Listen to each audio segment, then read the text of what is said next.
So before the semester started, a friend stated to me, "Man, I don't know how I'm going to be commuting to school." I answered, "Don't worry, dude, I got you." According to this graph, the percentage of students commuting to San Jose State University has increased to 48.5% in 2011, according to the Transportation Solutions Manager. How do these students commute to San Jose State University? As a student living at home or a student living in the dorms, you would wonder how about 15,000 students would commute over to the school.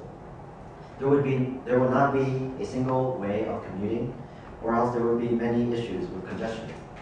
As a student at San Jose State University, you should be aware that the various ways of commuting to San Jose State University are the VTA, driving, and biking. The first way of commuting to the school would be through the use of the Santa Clara Valley Transportation Association, aka the VTA. The VTA is a system of light rails and buses that transport people throughout the Silicon Valley. For example, my friend Eric uses bus 22 or 522 to commute to San Jose State University.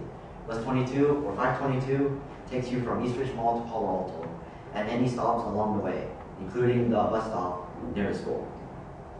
As a student here at San Jose State University, you can enjoy free unlimited rides of the VTA through the AS EcoPass, which is given to you in the mail at the beginning of the semester, which is a sticker that you just attach to your student ID. According to this graph, from 2001 to 2011, the use of the VTA to commute to the school has increased from 10.2% to 33.1%. The VTA use has become more popular as the price of gas has been increasing. Just recently, the VTA has deployed enhanced low-emission vehicles for use in the VTA Express bus routes. So not only is the VTA economical, but it is also environmental. But then, many who do not like to use the VTA find the VTA most tedious and time-consuming, with wait times of 30 minutes for the bus to arrive, and various times to get to the places that you want to go to, and maybe even the need to switch buses in order to get to the places where you need to go to. If you do not wish to use the VTA, then you may wish to drive. Another way to commute to San Jose State University is by driving. But in order to drive a car, you need a place to park the car.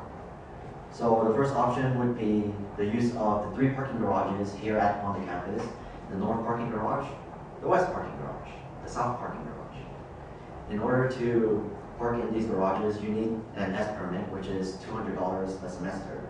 My friend Randy bought an S permit, and he says that parking in the garages puts his car as close as possible to the school and his classes, and also it makes it possible for him to access his trunk easily for storage and to use the car for going on dates.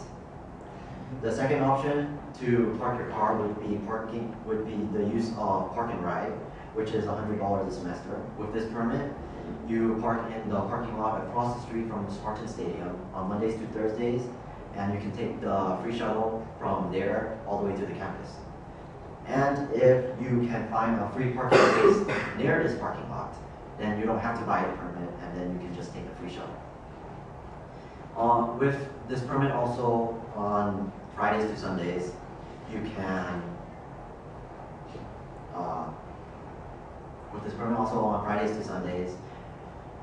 park on the campus.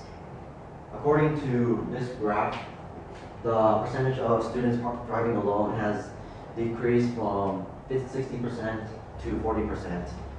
According to Otto Malera, he says that the school has over 30,000 students and staff and 5,000 parking spaces. If there's 6,000, then there's not enough space to accommodate everyone. If you do not want to drive and you want more exercise, you should bike instead. The biking in the Silicon Valley is a way to get exercise and go where you need to go. Many streets along in the Silicon Valley are marked with biking lanes, making biking easier and safer. Also, the VTA buses have bike racks where you can put your bike, so you can, if you're going far, you can use the bus.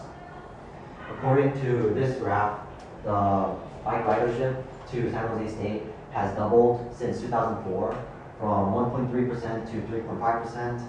Many do not like to exercise, especially several miles. Although it's increased, it still remains low in comparison to others. As a student, you should be aware that the various ways of commuting to San Jose State University are the BTA, bike, driving, and biking. If you or a friend are ever looking to commute, you now know the various ways to do so.